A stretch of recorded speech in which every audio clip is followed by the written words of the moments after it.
हम सब चाहते हैं कि हम मैक्सिमम रेवेन्यू जनरेट करें किसी भी मोनेटाइजेशन मेथड से, चाहे वो एफिलिएट के थ्रू हो, अमेजोन एफिलिएट के थ्रू हो, या चाहे गूगल एडसेंस के थ्रू हो। यहाँ पे मैं आपको एक और भी चीज़ बताता चलूँ, आप ये ज़रूर कंपैरिजन कर रहे होंगे अपने माइंड में कि हमें मोनेटाइजेशन गूगल एडसेंस के ज़रिए करनी चाहिए या अमेजोन एफिलिएट के थ्रू करनी चाहिए।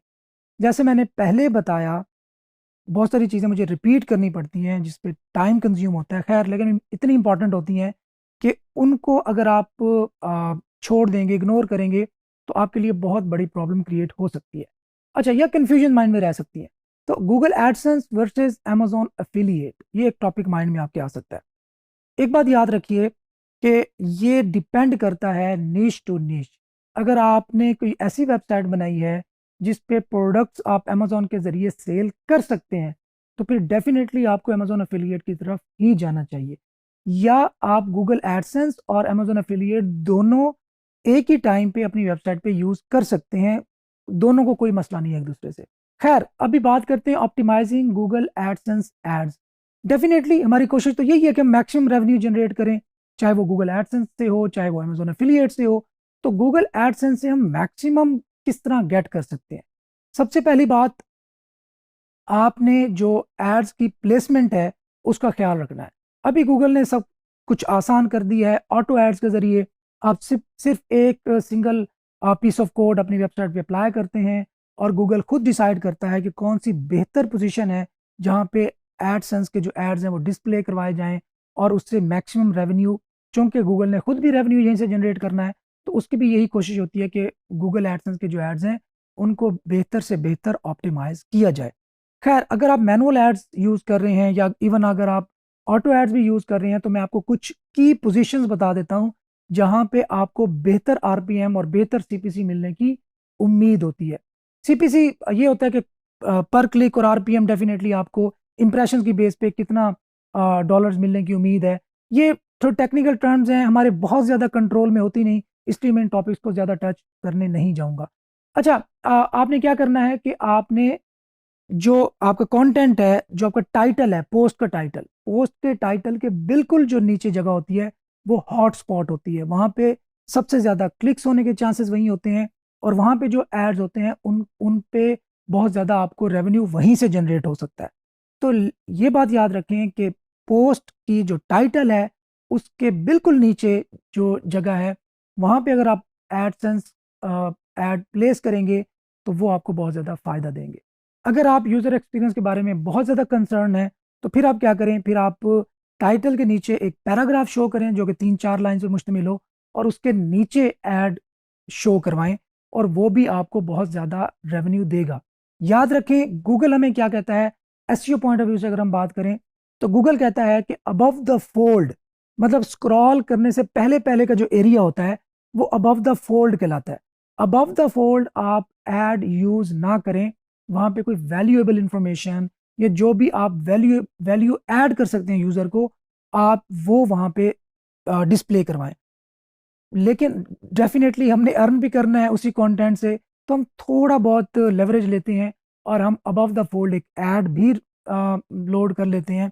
टाइटल के नीचे पैराग्राफ और पैराग्राफ के नीचे ऐड कोड। उसके बाद हेडर, मेन्यू के बिल्कुल नीचे वो भी एक हॉटस्पॉट जगह होती है जहां से आपको बहुत ज़्यादा रेवेन्यू जनरेट होने की उम्मीद होती है।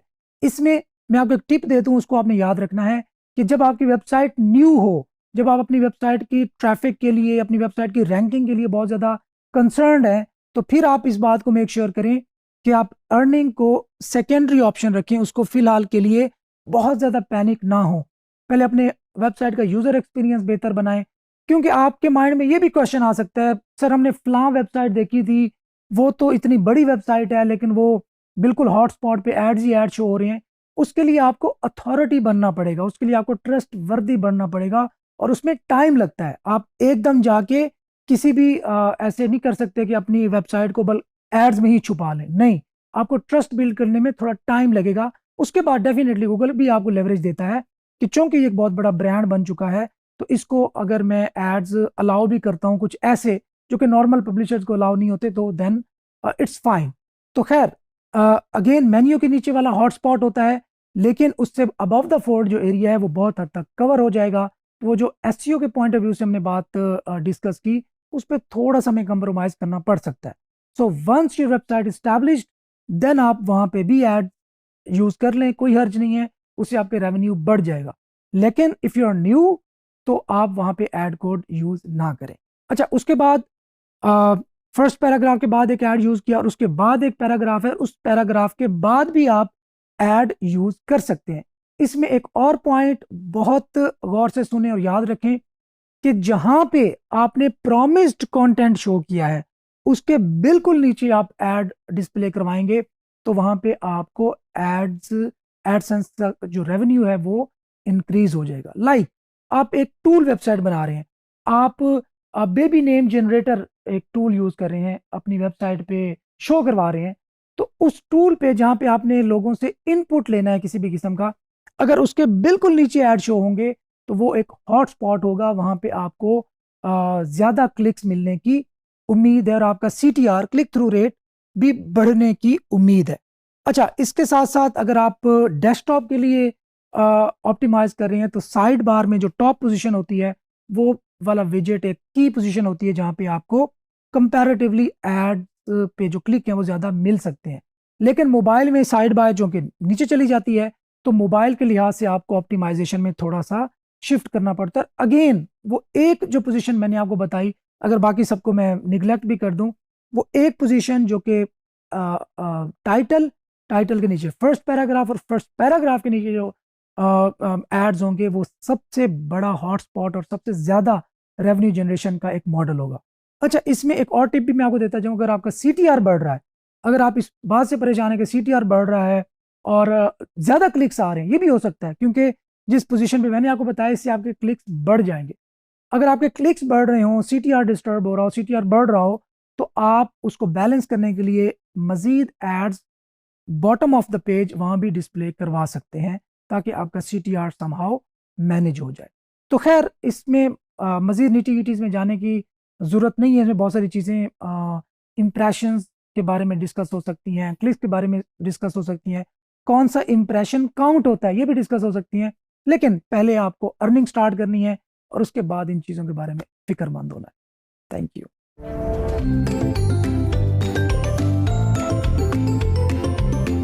दोस्तों, अभी हम नज़र डाल लेते हैं कि अगर हमारी वेबसाइट गूगल एडसेंस में अप्रूव नहीं हुई, तो उसकी क्या वजूहात हो सकती हैं, या क्या ऐसी वजह है कि जो हमारे रिजेक्शन में अपना रोल प्ले कर सकती है, और हमें उन चीज़ों का ख्याल रखना चाहिए, या पहले से ही ध्यान रखें, हम अपनी वेबसाइट को पहले प्रिपेयर कर लें, उसके बाद ही अप्लाई करें। तो मैंने अपने सेकंड लास्ट लेक्चर में एक चीज़ शेयर की थी कि आपको टिप्स शेयर की थी कि किस तरह आप गूगल एडसेंस से अपना अकाउंट अप्रूव करवा सकते हैं और अपनी वेबसाइट पर गूगल एडसेंस के जो एड्स हैं वो शो करवा सकते हैं और अर्निंग स्टार्ट कर सकते हैं। अभी हम कुछ उन रीजंस की डिस्कशन करेंगे कि जो आपको रिस्ट्रिक्ट कर सकती हैं कि आपको गूगल एडसेंस अकाउंट ना मिले या अप्रूव ना हो। सबसे पहले रीज़न, आपने आज ही वेबसाइट बनाई और उस पर कंटेंट ऐड किया और 2 दिन बाद ही गूगल एडसेंस के लिए अप्लाई कर दिया। हालांकि आप ऐसा कर सकते हैं, गूगल एडसेंस की कोई ऑफिशियल ऐसी कोई कंस्ट्रेंट नहीं है कि आप एक स्पेसिफिक टाइम के बाद गूगल एडसेंस के अकाउंट के लिए अप्लाई करें, तो ऐसा कोई सीन नहीं है एक्चुअली। लेकिन इसके बावजूद आपने ख्याल करना है कि आपकी जो वेबसाइट है वो बिल्कुल न्यू ना हो, उसको थोड़ा बहुत टाइम गुजर चुका हो और वो थोड़ी स्टैब्लिश हो चुकी हो। और इसको जानने का बेहतरीन वे क्या है?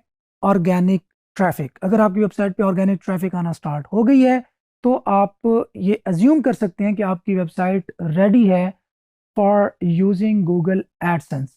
इसके साथ साथ मेजर रीजंस, निशेस, मैंने निशेस बताई थी कि जो गूगल जिनको कंप्लाई करता है और आपको अलाउ करता है कि ऐसी निशेस पर आप गूगल एडसेंस यूज कर सकते हैं। अब मैं कुछ ऐसी निशेस भी आपको बताऊंगा कि अगर आपकी वेबसाइट इन निशेस पर बनी हुई है, तो आपका गूगल एडसेंस अकाउंट अप्रूव होने में प्रॉब्लम हो सकती है। सबसे पहली, अडल्ट निशेस, गैम्बलिंग, एमुनेशन या आर्म्स, या जिसको आप वेपन्स कह सकते हैं, ऐसी निशेस पर भी गूगल एडसेंस अकाउंट अप्रूव नहीं करता। तो इस तरह की जो खतरनाक होती हैं किसी भी तरह से इंसानों के लिए या इवन हैवानों के लिए, कोई भी खतरनाक किस्म की जो निशेस हैं, उन पे गूगल एडसेंस अपना जो अकाउंट है वो अप्रूव नहीं करता। सेकंड, कॉपीराइट प्रोटेक्टेड निशेस, आप कोई ऐसी चीज़ प्रोवाइड कर रहे हैं जिसका कॉपीराइट किसी और के पास है। लास्ट टाइम मैंने एग्जांपल दी थी स्ट्रीमिंग की। आप लेट्स सपोज क्रिकेट की, फुटबॉल की या किसी भी तरह की स्ट्रीमिंग अपनी वेबसाइट पे दे रहे हैं जिसके कॉपीराइट किसी चैनल के पास हैं, किसी अथॉरिटी के पास हैं, तो ऐसी निशेस पर भी गूगल अपना अकाउंट अप्रूव नहीं करेगा।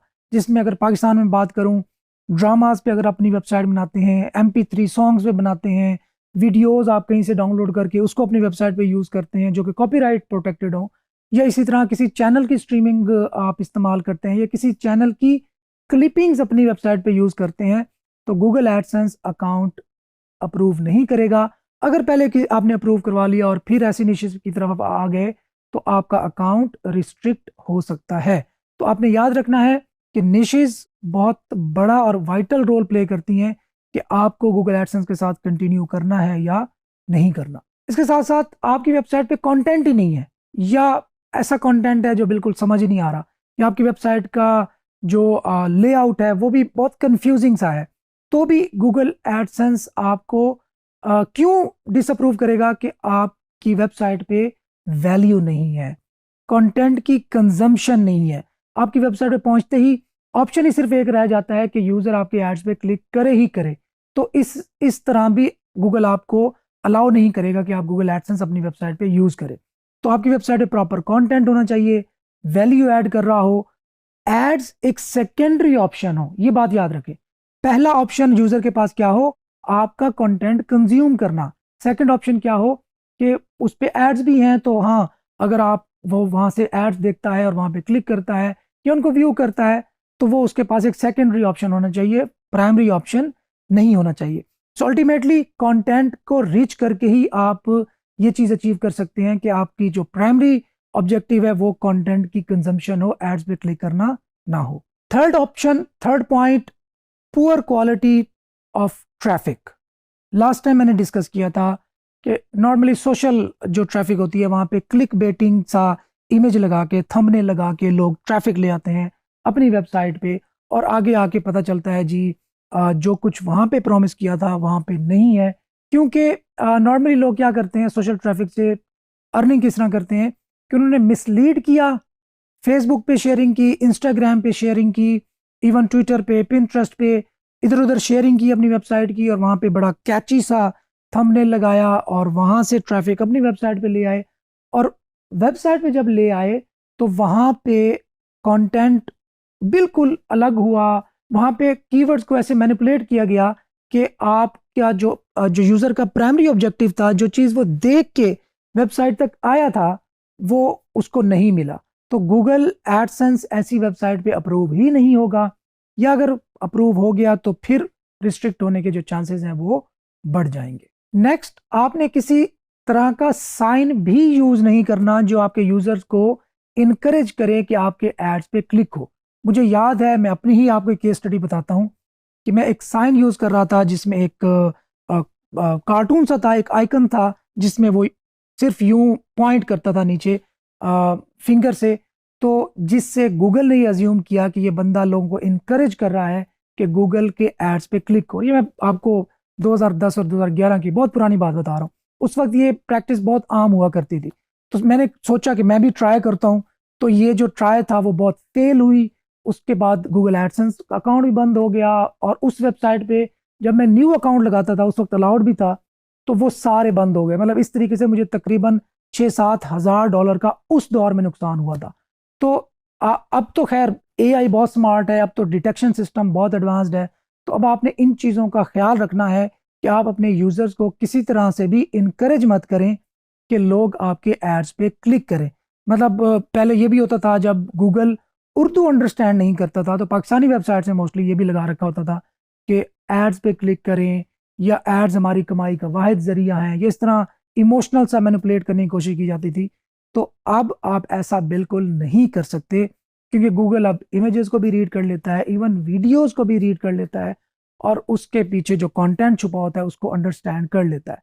तो अगेन, आप किसी भी तरह से अपने यूजर्स को इनकरेज नहीं कर सकते कि वो एड्स पे क्लिक करें, वो चाहे इमोशनली हो या वो टेक्निकली हो या आप किसी भी तरह से सिस्टम को ट्रिक करके उसको इनकरेज करें कि वो आपके एड्स पे क्लिक करें, तो आपके जो एडसेंस अकाउंट है वो रिस्ट्रिक्ट हो जाएगा।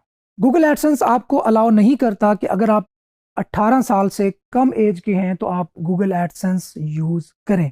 आपकी एज 18 ईयर्स से अबव होनी चाहिए, मतलब आप लीगली पेमेंट एक्सेप्ट करने के काबिल होने चाहिए।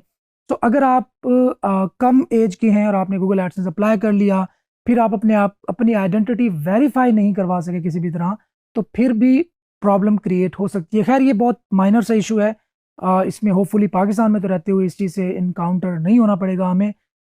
फिर भी एहतियातन बेहतर है कि अगर आप 18 साल से कम एज के हैं तो अपने भाई के नाम पे, अपनी मदर, सिस्टर या जो भी फादर हैं जो कि 18 ईयर से अगर आपके सिबलिंग्स अबव हैं तो उनके नाम पे अकाउंट बनाएं ताकि आप सेफ साइड पे रहें।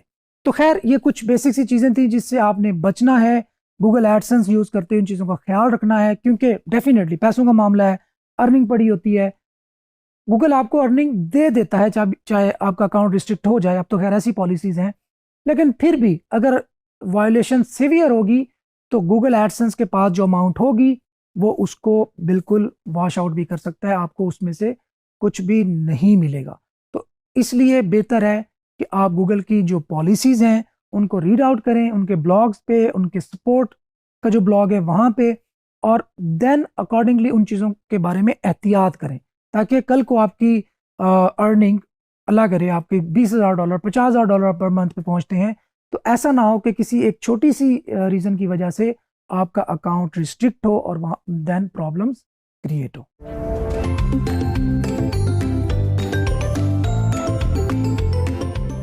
गूगल एडसेंस इस वक्त लीडिंग एड नेटवर्क है जिसके ज़रिए हम अपनी वेबसाइट को मोनेटाइज कर सकते हैं और अपनी आने वाली वेबसाइट की ट्रैफिक को ज़्यादा से ज़्यादा रेवेन्यू जनरेशन के लिए यूज़ कर सकते हैं। अच्छा, अब बहुत सारी ऐसी वेबसाइट्स हो सकती हैं जिन पे गूगल एडसेंस एनेबल नहीं हो सकता, ड्यू टू निश, ड्यू टू कॉपीराइट निशेस का, जैसे मैंने बताया बहुत सारी रीजंस हो सकती हैं। तो अभी हम देखेंगे कि कुछ गूगल एडसेंस के अल्टरनेटिव्स मार्केट में मौजूद हैं, जो कि कुछ तो उसमें से ऐसे भी हैं कि गूगल एडसेंस से भी बेहतर पे करते हैं। अगर आपकी वेबसाइट की ट्रैफिक बहुत अच्छी है और प्रीमियम कंट्रीज़ की ट्रैफिक है, तो आप गूगल एडसेंस से भी ज़्यादा रेवेन्यू जनरेट कर सकते हैं। कुछ ऐसे नेटवर्क्स मौजूद हैं, तो उनमें से कुछ के मैं नाम आपको बताऊंगा और उनमें से किस तरह के एड यूनिट्स आप यूज़ कर सकते हैं अपनी वेबसाइट पे, ये भी मैं आपको साथ साथ गाइड करूंगा। तो सबसे पहले बात आती है ezoic.com, EZOIC.com। ezoic एक बहुत अच्छा प्लेटफॉर्म है जो कि गूगल एडसेंस का एक अल्टरनेटिव है, और समटाइम्स ये गूगल एडसेंस से भी ज़्यादा रेवेन्यू आपको जनरेट करके देता है। नॉर्मली जो एड नेटवर्क्स यूज़ होते हैं वो गूगल एडसेंस की ही टेक्नोलॉजी और गूगल एडसेंस के ही एड्स यूज़ कर रहे होते हैं और उनको मज़ीद ऑप्टिमाइज़ कर रहे होते हैं, प्रीमियम पब्लिशर्स होते हैं। खैर ये थोड़ी सी लाहासिल बहस है इस वक्त।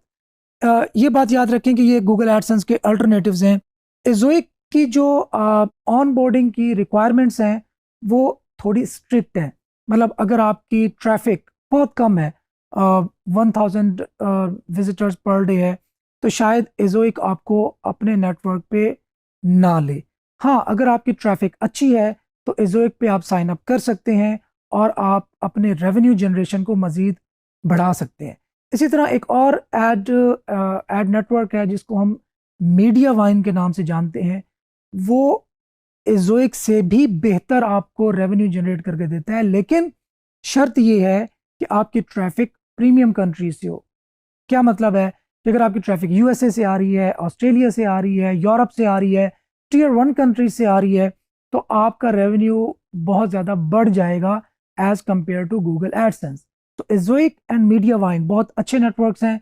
अगर आपके पास ट्रैफिक अच्छी हो तो आप इन दो नेटवर्क्स को ज़रूर ट्राई करें, या इन दो में से किसी एक नेटवर्क को ज़रूर ट्राई करें, आपकी जो अर्निंग है वो बहुत ज़्यादा बढ़ जाएगी। एडसेंस का एक बहुत बड़ा अल्टरनेटिव media.net, लेकिन इस पे साइन अप करना थोड़ा टफ है due to constraint of traffic. ये बहुत ज़्यादा ट्रैफिक आपसे डिमांड करते हैं और ये ट्रैफिक भी आपसे प्रीमियम कंट्रीज़ की डिमांड करते हैं। मतलब अगर आपकी सब कॉन्टिनेंट की ट्रैफिक है, अगर आपकी वेबसाइट पाकिस्तान, बांग्लादेश, इंडिया में रैंक्ड है या इस ऐसी दूसरी कंट्रीज़ में रैंक है, तो फिर media.net आपको अकाउंट नहीं देगा।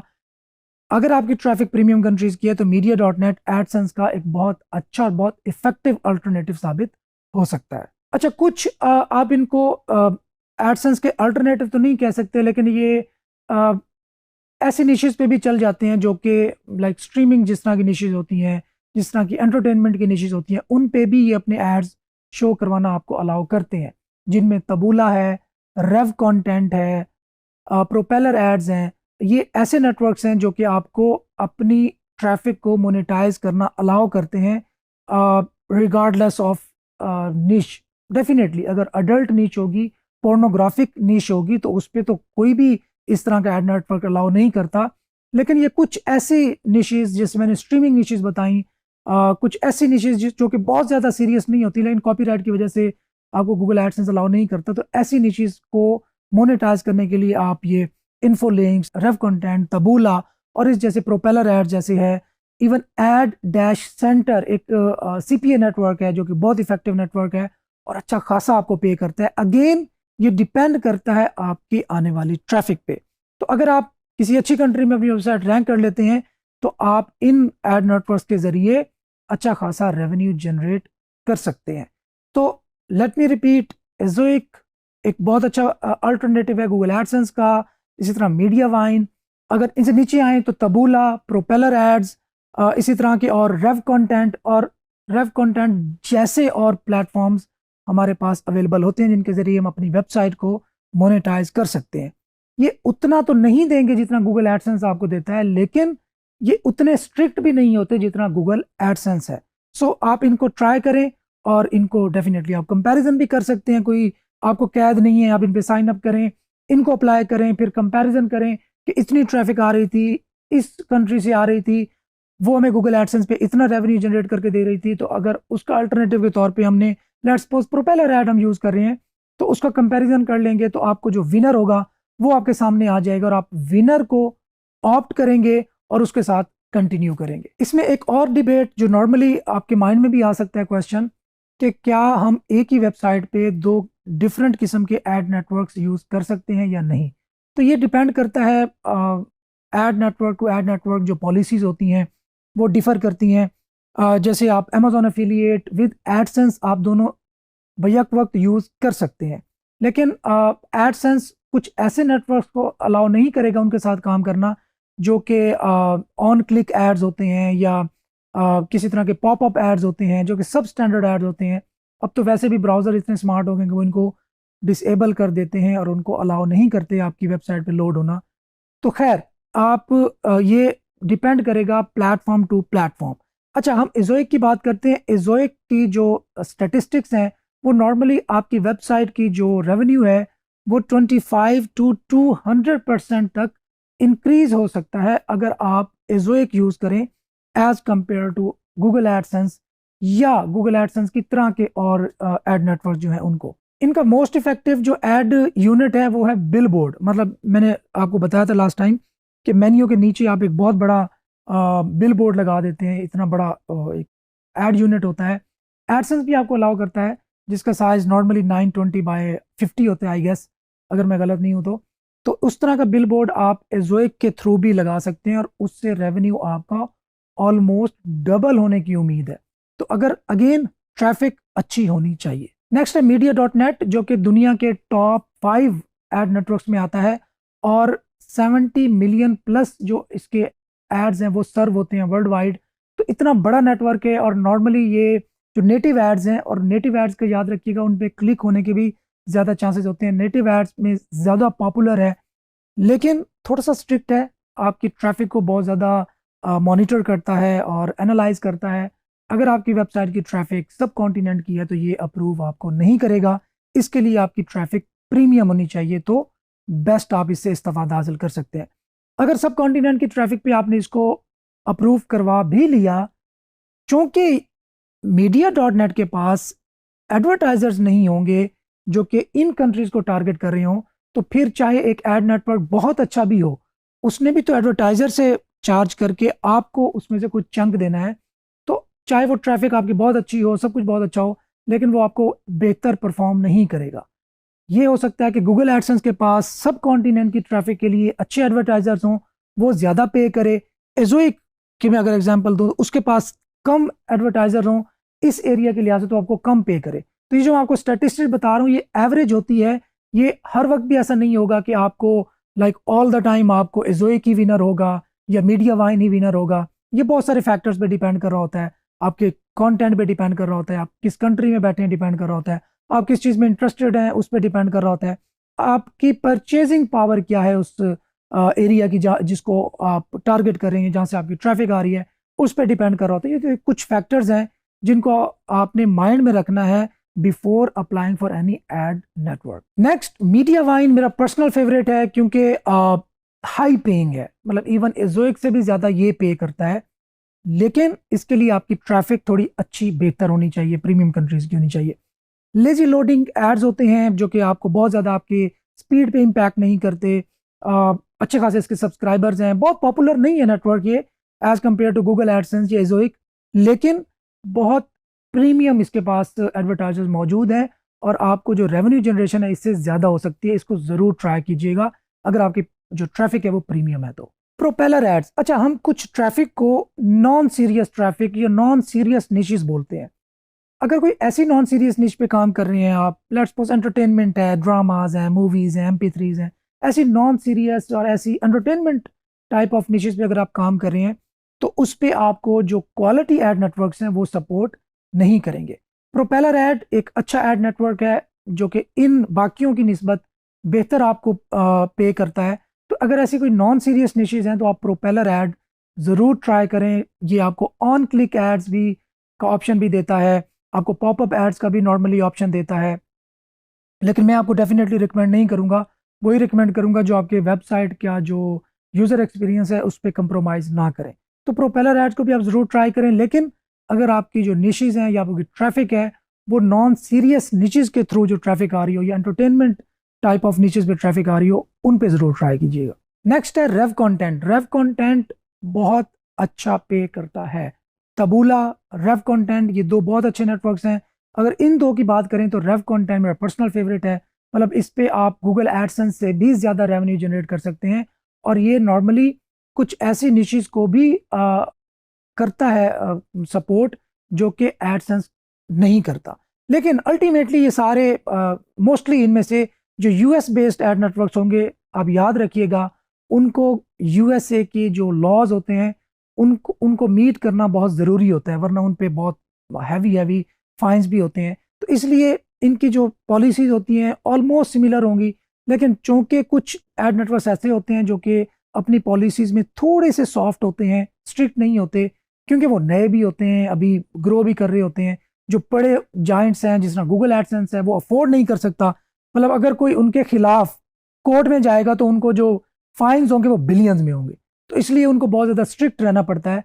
जबकि जैसे जो कि रेव कंटेंट जैसे या तबूला जैसे एड नेटवर्क्स हैं ये थोड़े से सॉफ्ट होते हैं। अगेन ये भी स्ट्रिक्ट होते हैं लेकिन not as compare to Google AdSense. Okay, तो ये कुछ इन्फोलिंक्स भी एक अच्छा एड नेटवर्क है, इसको बहुत मैं पहले यूज़ करता था, अब नहीं करता। वो आपके जो कंटेंट है, जो आपका टेक्स्ट है, उसके अंदर एड्स इंटीग्रेट कर देता है। खैर इस तरह के बहुत सारे एड नेटवर्क्स मौजूद हैं, आप इनको यूज़ कर सकते हैं। जिस तरह मैंने एड डैश सेंटर आपको बताया, उसको गूगल करें आपको मिल जाएगा। वो एक CPA नेटवर्क है जो कि बहुत अच्छा आपको, खासकर हम जब इवेंट ब्लॉगिंग के बारे में पढ़ेंगे तो उसमें मैं आपको बताऊंगा कि आप किस तरह जो ऐसी ट्रैफिक है जो कि लेट्स सपोज आपकी स्ट्रीमिंग साइट्स पे आ रही है उनको मोनेटाइज करने के लिए भी ये बहुत अच्छे नेटवर्क साबित हो सकते हैं। Thank you for watching. अल्लाह हाफिज़।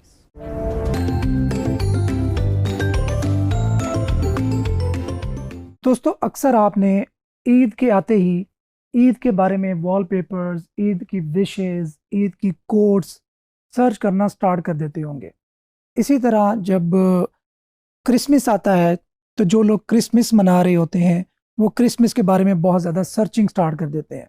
क्रिसमस के गिफ्ट्स, क्रिसमस के जो भी क्लॉथिंग होती है या जो भी सूट्स होते हैं जो कि अकॉर्डिंगली उनके होते होंगे, तो उनके बारे में जो सर्चिंग है वो बढ़ जाती है। इसी तरह जब न्यू ईयर आता है तो हैप्पी न्यू ईयर के जो कोट्स होते हैं, विशेस होती हैं, गिफ्ट्स होते हैं, कि इस तरह की जो रिलेटेड सर्चेज हैं वो गूगल पर और इस तरह के दूसरे सर्च इंजन पर बहुत ज़्यादा बढ़ जाती हैं। अच्छा, जब किसी भी स्पेसिफिक इवेंट के लिहाज से सर्चेस उस पर बढ़ जाएं तो वो एक अपॉर्चुनिटी क्रिएट करती हैं फॉर ब्लॉगर्स। ब्लॉगर्स क्या करते हैं, किसी भी एक इवेंट पर वेबसाइट बनाते हैं, उस पर रैंक करते हैं।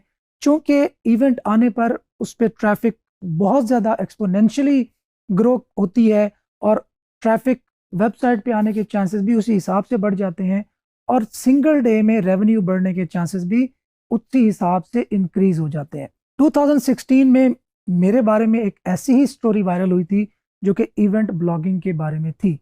उसमें क्या हुआ था कि एक ही दिन में $5,000 अर्न किए। ये बात है आज से तकरीबन 2016 की, काफ़ी साल पहले की।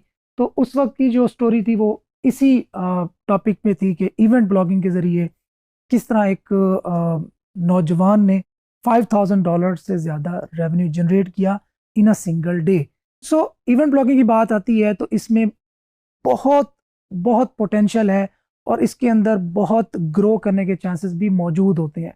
बहुत सारे ऑप्शन हमारे सामने मौजूद हैं। अगर हम इवेंट्स की लिस्ट बनाना शुरू करें, अगर आप इस वीडियो को यहीं पे पॉज करें और ख़ुद ही इसके बारे में सोचना शुरू करें कि दुनिया में कितने इवेंट्स हो रहे हैं और उन पे किस तरीके से ब्लॉगिंग की जा सकती है, तो आपके माइंड में बहुत ज़्यादा आइडियाज़ आएंगे।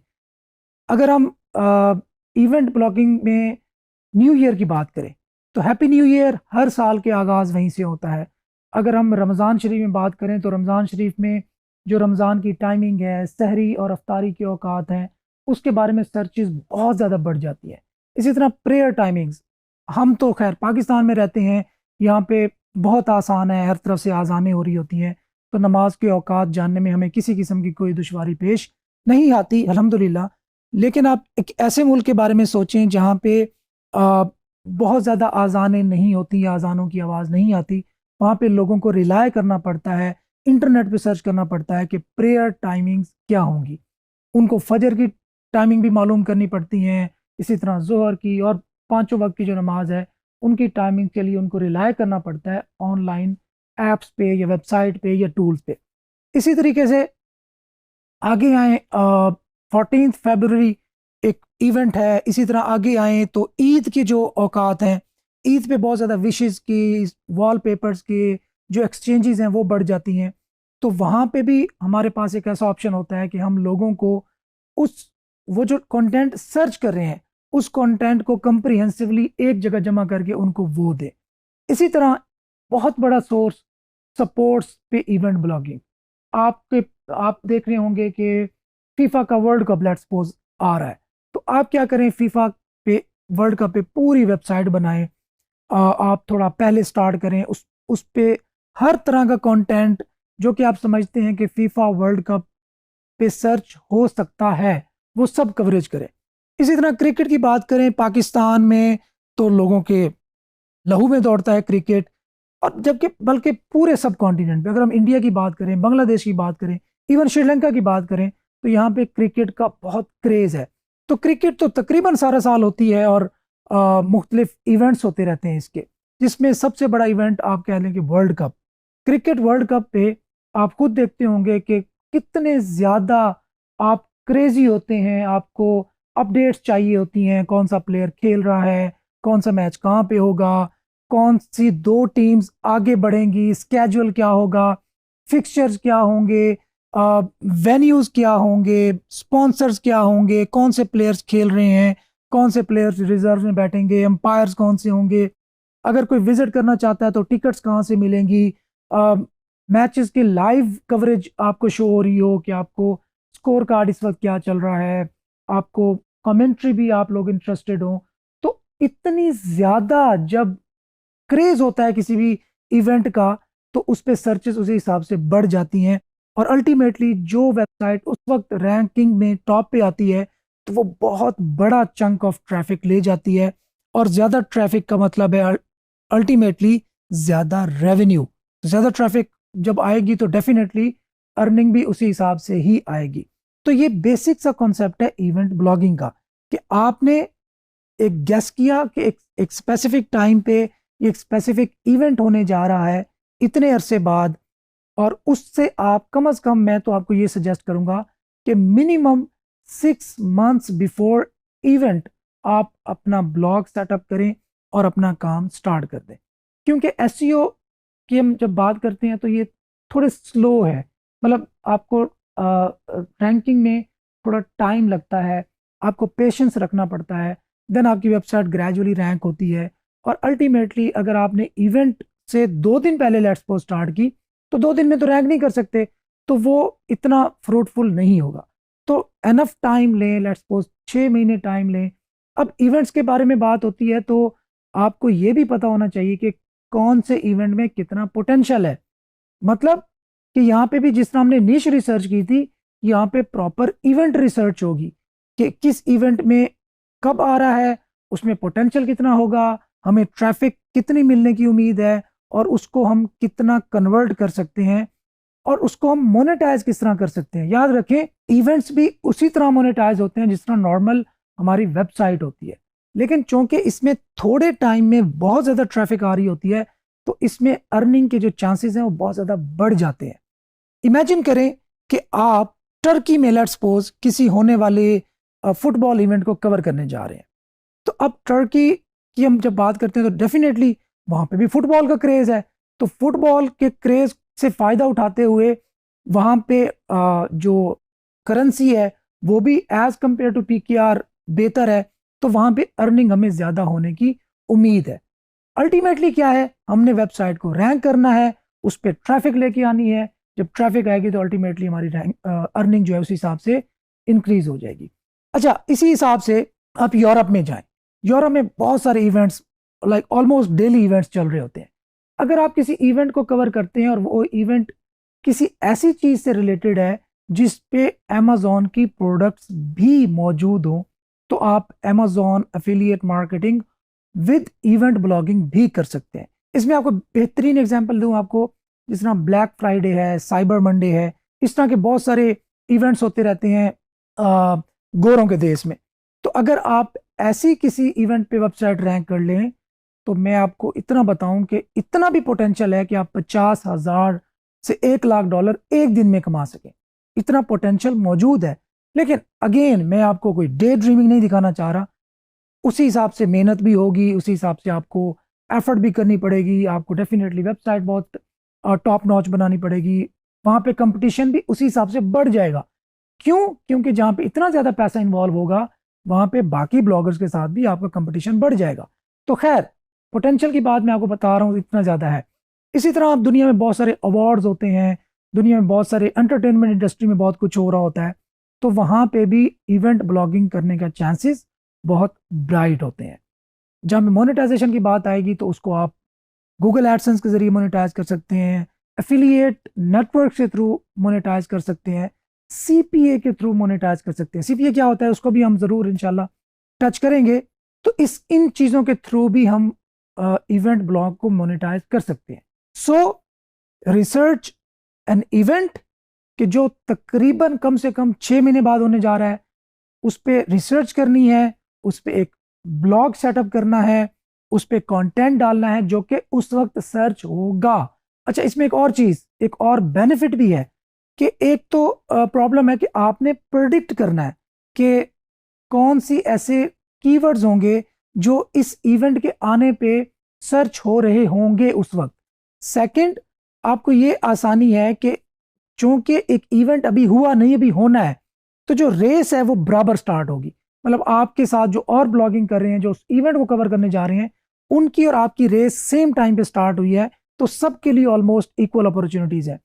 हाँ, हम यहाँ पे उन लोगों को एक्सक्लूड कर देते हैं जो कि स्टैब्लिश्ड ब्रांड्स हैं, जिनमें न्यूज़ शामिल है, जिसमें इस तरह के बड़े बड़े ब्रांड शामिल हैं। खैर, उनके साथ तो हमने कम्पीट करना ही करना है, लेकिन खैर हमारे जैसे जो ब्लॉग्स होंगे उनके साथ हमारा जो जर्नी है वो तकरीबन ऑलमोस्ट सेम स्टार्ट होगा। अच्छा, इसमें एक और ऑप्शन भी होता है। आपके माइंड में ये भी आ सकता है कि यार अच्छा, T20 world cup let's suppose हुआ 2025 में, तो अब वो खत्म हो गया तो हमारा जर्नी खत्म। तो ऐसा नहीं है। जब आपकी वेबसाइट रैंक हो चुकी है तो अब आप उस वेबसाइट को एज अ रेगुलर ब्लॉग में भी कन्वर्ट कर सकते हैं। अब क्रिकेट पे आपकी वेबसाइट रैंक हुई है, इवेंट पे आपकी वेबसाइट रैंक हुई है, तो उस वेबसाइट की रैंकिंग को आप फर्दर क्रिकेट के इवेंट्स को कवर करके उसमें कन्वर्ट कर सकते हैं, और जो इवेंट ब्लॉग था उसको आप रेगुलर ब्लॉग में कन्वर्ट कर सकते हैं। आप उसको फ्लिप भी कर सकते हैं, आप उसको बेच भी सकते हैं, आप उसको रेगुलर ब्लॉग भी बना सकते हैं, और आप उसी जर्नी को आप कंटिन्यू भी रख सकते हैं। तो खैर बहुत सारे ऑप्शंस हैं, उसको यूटिलाइज करने के बहुत सारे वेज भी मौजूद है। तो ये बेसिक आपका आइडिया था कि इवेंट ब्लॉगिंग क्या होती है। हम ग्रेजुअली इसके बारे में थोड़ा इन डेप्थ भी देखेंगे, और इसका ब्लॉग कैसे सेटअप करना है, इसकी निश रिसर्च कैसे करनी है। निश रिसर्च को हम इवेंट रिसर्च का नाम दे देंगे कि इवेंट रिसर्च किस तरह करनी है, फिर इसका जो कीवर्ड रिसर्च का मैकेनिज्म है, और हमारे जो रेगुलर हम अफिलिएट ब्लॉग बना रहे थे उसमें और इसमें डिफरेंस क्या होगा। तो हम इसको भी एनालाइज करेंगे इंशाल्लाह ताला अपने आने वाले लेक्चर्स में।